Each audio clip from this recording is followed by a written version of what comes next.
ਸਤਿ ਸ਼੍ਰੀ ਅਕਾਲ ਪਿਆਰੇ ਦੋਸਤੋ, ਮੈਂ ਕੁਲਦੀਪ ਕੌਰ ਚੱਠਾ ਅੱਜ ਤੁਹਾਨੂੰ ਕਹਾਣੀ ਸੁਣਾਉਣ ਜਾ ਰਹੀ ਹਾਂ। ਮਾਸਟਰ ਜਗਦੇਵ ਸਿੰਘ ਘੁੰਗਰਾਲੀ ਹੁਣਾਂ ਦੀ ਕਹਾਣੀ ਦਾ ਨਾਮ ਹੈ ਜੀ ਅਹਿਸਾਸ।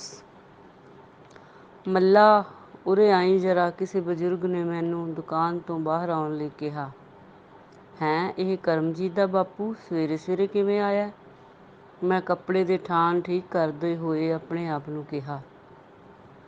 ਸਤਿ ਸ੍ਰੀ ਅਕਾਲ ਜੀ, ਮੈਂ ਦੁਕਾਨ ਤੋਂ ਬਾਹਰ ਨਿਕਲਦੇ ਹੋਏ ਕਿਹਾ।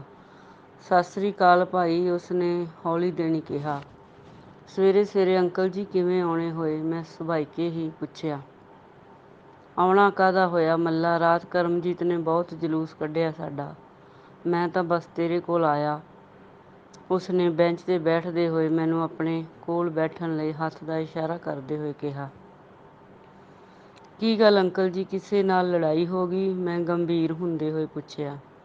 ਲੜਾਈ ਕਾਹਨੂੰ ਮੱਲਾ, ਉਹ ਰਾਤ ਬੋਤਲ ਲਿਆਇਆ, ਮੇਜ਼ ਕੁਰਸੀ ਲਾ ਕੇ ਸ਼ਰਾਬ ਪੀਤੀ ਬੈਠਕ ਵਿੱਚ। ਕੰਜਰ ਨੇ ਸਾਰੀਆਂ ਫੋਟੋਆਂ ਚੁੱਕ ਕੇ ਬਾਹਰ ਮਾਰੀਆਂ। ਕਹਿੰਦਾ ਲੈ ਜਾਓ ਆਪਣੇ ਬਾਬਿਆਂ ਨੂੰ, ਮੈਂ ਨਹੀਂ ਮੰਨਦਾ ਇਹਨਾਂ ਨੂੰ, ਉਸਨੇ ਹਉਕਾ ਲੈਂਦੇ ਹੋਏ ਕਿਹਾ। ਨਾ ਤੁਸੀਂ ਸਮਝਾਇਆ ਨਹੀਂ ਉਹਨੂੰ? ਮੈਂ ਮੂੰਹ 'ਤੇ ਹੱਥ ਮਾਰਦੇ ਰੱਖਦੇ ਹੋਏ ਪੁੱਛਿਆ। ਸਮਝਾਇਆ ਬਥੇਰਾ ਮੱਲਾ, ਉਹਨੇ ਸਾਡੀ ਇੱਕ ਨਹੀਂ ਸੁਣੀ। ਕਹਿੰਦਾ ਰੱਬ ਰੁੱਬ ਕੁਛ ਨਹੀਂ ਹੁੰਦਾ, ਸਭ ਪਖੰਡਵਾਦ ਏ। ਮੈਂ ਬਥੇਰਾ ਕਿਹਾ ਕਿ ਆਪਾਂ ਧੀਆਂ ਭੈਣਾਂ ਵਾਲੇ ਹਾਂ, ਆਪਾਂ ਨੂੰ ਇਹ ਗੱਲਾਂ ਸੋਭਾ ਨਹੀਂ ਦਿੰਦੀਆਂ। ਕਹਿੰਦਾ ਕਿਉਂ, ਜੇ ਅਸੀਂ ਧੀਆਂ ਭੈਣਾਂ ਵਾਲੇ ਹਾਂ ਤਾਂ ਅਸੀਂ ਸ਼ਰਾਬ ਨਹੀਂ ਪੀ ਸਕਦੇ? ਉਸਨੇ ਮੇਰੇ ਨੇੜੇ ਨੂੰ ਹੁੰਦੇ ਹੋਏ ਕਿਹਾ। ਨਾ ਉਹਨੇ ਕੁੜੀਆਂ ਦੀ ਵੀ ਸ਼ਰਮ ਨਹੀਂ ਕੀਤੀ? ਮੈਂ ਪੁੱਛਿਆ। ਸ਼ਰਮ, ਉਹ ਤਾਂ ਰਾਤ ਪੂਰਾ ਕੰਜਰ ਬਣਿਆ ਹੋਇਆ ਸੀ। ਉਹਨੇ ਕਿਤੇ ਸੁਣੀ ਹੈ ਕਿਸੇ ਦੀ? ਮੇਜ਼ ਕੁਰਸੀ ਲਾ ਕੇ ਠਾਠ ਨਾਲ ਬਹਿ ਗਿਆ ਸਾਰਿਆਂ ਦੇ ਸਾਹਮਣੇ। ਕਹਿੰਦਾ ਕਰ ਲਵੇ ਜਿਹੜਾ ਕੁਛ ਰੱਬ ਨੇ ਕਰਨਾ, ਮੈਂ ਨਹੀਂ ਡਰਦਾ ਕਿਸੇ ਤੋਂ। ਰੋਟੀ ਵੀ ਨਹੀਂ ਖਾਧੀ ਕੰਜਰ ਨੇ, ਸਾਰੀ ਰਾਤ ਗਾਲਾਂ ਕੱਢਦਾ ਰਿਹਾ। ਕੁੜੀਆਂ ਵਿਚਾਰੀਆਂ ਸਾਰੀ ਰਾਤ ਰੋਂਦੀਆਂ ਰਹੀਆਂ। ਹੁਣ ਪਿਆ ਏ ਬੇਸ਼ਰਮ ਹੋਇਆ। ਦੇਖ ਲੈ 9 ਵੱਜੇ ਪਏ ਨੇ, ਸਾਲਾ ਗਧਾ ਬੁੜਬੁੜ ਕਰਦਾ ਉਹ ਖਾਮੋਸ਼ ਹੋ ਗਿਆ। ਨਾ ਅੱਜ ਆਊ ਫਿਰ ਉਹ? ਮੈਂ ਉਸਦੀ ਚੁੱਪੀ ਨੂੰ ਤੋੜਦੇ ਹੋਏ ਪੁੱਛਿਆ। ਆਜੂ ਇੱਥੇ 12 ਵਜੇ, ਉਸਨੇ ਮਸੌਟੀ ਵੱਟਦੇ ਹੋਏ ਕਿਹਾ। ਅੰਕਲ ਜੀ ਚਾਹ ਮੰਗਾਵਾਂ? ਮੈਂ ਉਸਨੂੰ ਠੰਡਾ ਕਰਨ ਦੇ ਇਰਾਦੇ ਨਾਲ ਪੁੱਛਿਆ।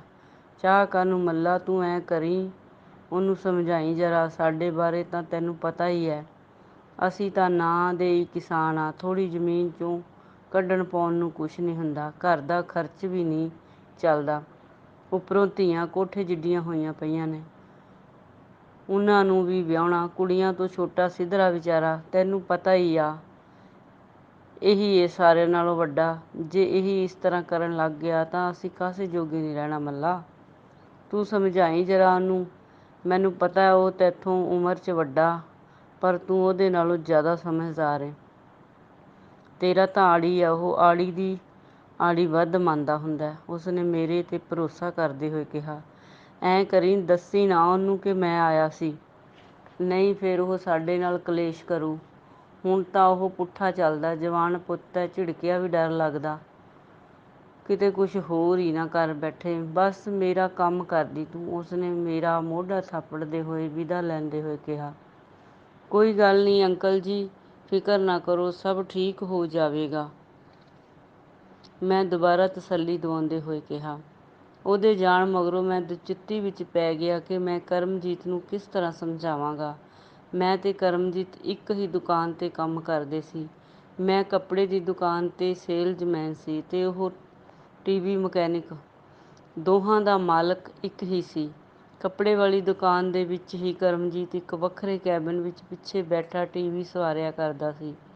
ਮੈਨੂੰ ਇਸ ਤਰ੍ਹਾਂ ਲੱਗ ਰਿਹਾ ਸੀ ਜਿਵੇਂ ਮੈਂ ਕਰਮਜੀਤ ਨੂੰ ਤਰਕਸ਼ੀਲ ਦੇ ਸਹੀ ਅਰਥ ਸਮਝਾ ਨਾ ਸਕਿਆ ਹੋਵਾਂ। ਮੇਰੀ ਬੇਚੈਨੀ ਵੱਧ ਰਹੀ ਸੀ। ਮੈਂ ਘੜੀ ਮੁੜੀ ਦੁਕਾਨ ਤੋਂ ਬਾਹਰ ਨਿਕਲ ਕੇ ਕਰਮਜੀਤ ਨੂੰ ਦੇਖ ਰਿਹਾ ਸੀ। ਆਖਿਰ ਉਹ 11:30 ਵਜੇ ਦੁਕਾਨ 'ਤੇ ਆ ਪਹੁੰਚਿਆ। ਕਿਵੇਂ ਹੋ ਫਿਰ ਜੰਡਾਲੀ ਵਾਲੇ ਸਰਦਾਰੋ? ਮੈਂ ਉਸਨੂੰ ਨਹੋਰੇ ਨਾਲ ਪੁੱਛਿਆ। ਠੀਕ ਹੈ, ਬਸ ਕਿਰਪਾ ਹੈ ਤੇਰੀ, ਉਸਨੇ ਸਮਾਨ ਵਾਲਾ ਅਟੈਚੀ ਰੱਖਦੇ ਹੋਏ ਕਿਹਾ। ਬਾਹਲੀ ਓ ਕਿਰਪਾ ਹੋਈ ਲੱਗਦੀ ਹੈ ਮੇਰੀ ਤੇਰੇ 'ਤੇ, ਮੈਂ ਵਿਅੰਗ ਨਾਲ ਕਿਹਾ। ਕਿਉਂ?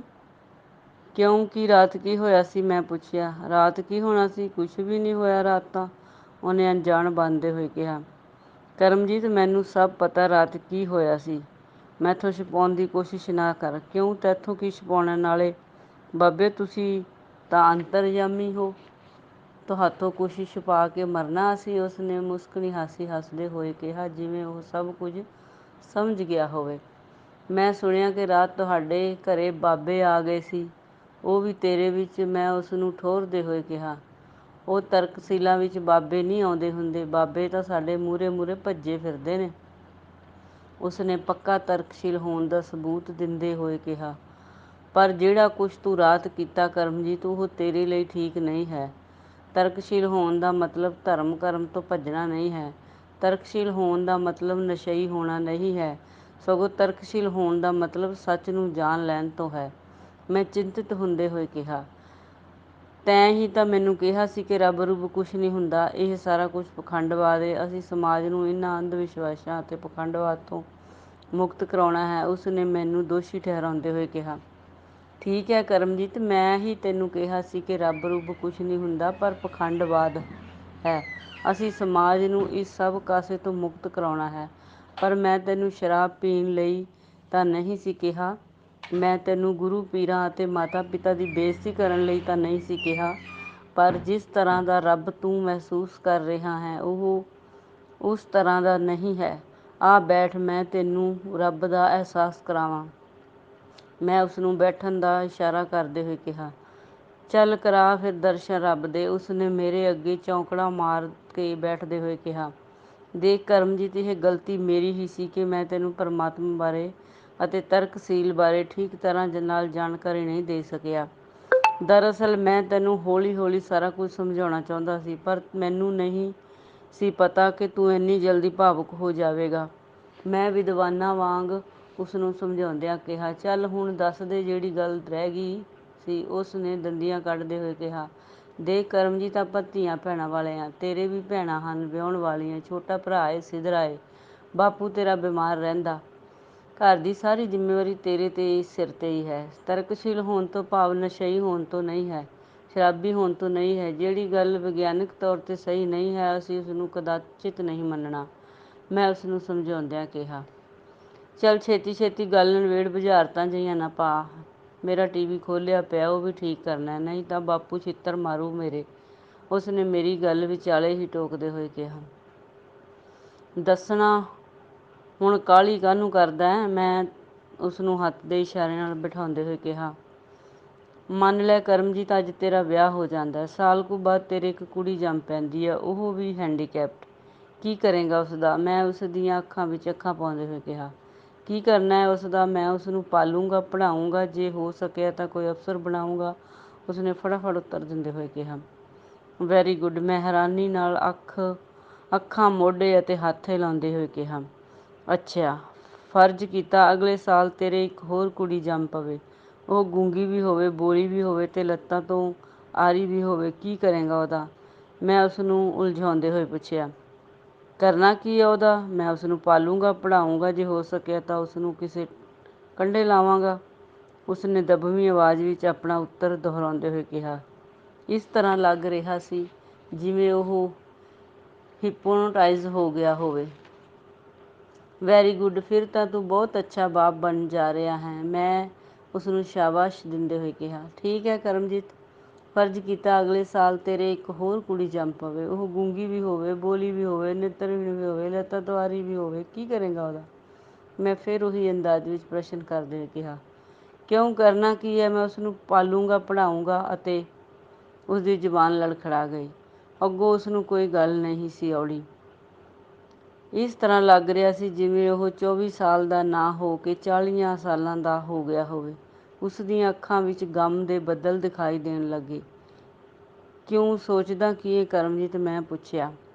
ਠੀਕ ਹੈ ਕਰਮਜੀਤ, ਠੀਕ ਹੈ, ਤੂੰ ਉਹਨਾਂ ਕੁੜੀਆਂ ਨੂੰ ਪਾਲੇਂਗਾ, ਪੜ੍ਹਾਏਂਗਾ, ਕਿਸੇ ਕੰਢੇ ਲਾਏਂਗਾ, ਪਰ ਉਹਨਾਂ ਨੂੰ ਨੁਹਾਰੇਗਾ ਕੌਣ? ਉਹਨਾਂ ਦੇ ਬਸਤਰ ਕੌਣ ਬਦਲੇਗਾ?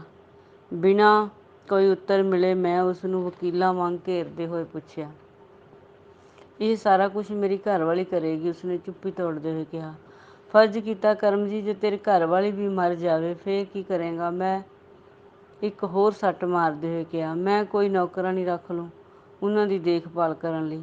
ਉਸਨੇ ਤੱਟ-ਫੱਟ ਉੱਤਰ ਦਿੰਦੇ ਹੋਏ ਕਿਹਾ, ਫਰਜ਼ ਕੀਤਾ ਜੇ ਤੂੰ ਇੰਨਾ ਗਰੀਬ ਹੋ ਜਾਵੇਂ ਕਿ ਤੇਰੇ ਕੋਲ ਨੌਕਰਾਣੀ ਰੱਖਣ ਦੀ ਗੁੰਜਾਇਸ਼ ਹੀ ਨਾ ਹੋਵੇ। ਫੇਰ ਉਸਦੀਆਂ ਅੱਖਾਂ ਵਿੱਚ ਅੱਖਾਂ ਪਾਉਂਦੇ ਹੋਏ ਕਿਹਾ, ਫਿਰ ਇਹ ਕੰਮ ਮੈਂ ਆਪ ਕਰਾਂਗਾ। ਉਸਨੇ ਹਿੱਕ ਠੋਕਦੇ ਹੋਏ ਕਿਹਾ, ਠੀਕ ਹੈ ਕਰਮਜੀਤ, ਠੀਕ ਹੈ। ਤੂੰ ਉਦੋਂ ਤੱਕ ਤਾਂ ਆਪਣੀਆਂ ਧੀਆਂ ਨੂੰ ਨੁਹਾ ਸਕੇਗਾ, ਉਹਨਾਂ ਦੇ ਕੱਪੜੇ ਬਦਲ ਸਕੇਗਾ, ਜਦ ਤੱਕ ਉਹ ਬੱਚੀਆਂ ਹੋਣਗੀਆਂ, ਪਰ ਇੱਕ ਅਵਸਥਾ ਤੋਂ ਬਾਅਦ ਤੂੰ ਇਹ ਕਿਰਿਆ ਨਿਭਾ ਨਹੀਂ ਸਕੇਗਾ। ਮੈਂ ਉਸਨੂੰ ਝੰਜੋੜਦੇ ਹੋਏ ਕਿਹਾ, ਫਿਰ ਮੈਂ ਉਹਨਾਂ ਨੂੰ ਜ਼ਹਿਰ ਦੇ ਦਿਆਂਗਾ ਤੇ ਫਿਰ ਆਪ। ਉਸਨੇ ਖਿਝਦੇ ਹੋਏ ਕਿਹਾ, ਇਸ ਤਰ੍ਹਾਂ ਲੱਗ ਰਿਹਾ ਸੀ ਜਿਵੇਂ ਉਹ ਹਾਰ ਰਿਹਾ ਹੋਵੇ। ਜੇਕਰ ਤੇਰੇ ਕੋਲ ਜ਼ਹਿਰ ਲਿਆਉਣ ਜੋਗੇ ਪੈਸੇ ਵੀ ਨਾ ਹੋਏ? ਫੇਰ ਮੈਂ ਉਸਨੂੰ ਚੰਗੀ ਤਰ੍ਹਾਂ ਹਰਾਉਣ ਦੇ ਮਕਸਦ ਨਾਲ ਪੁੱਛਿਆ।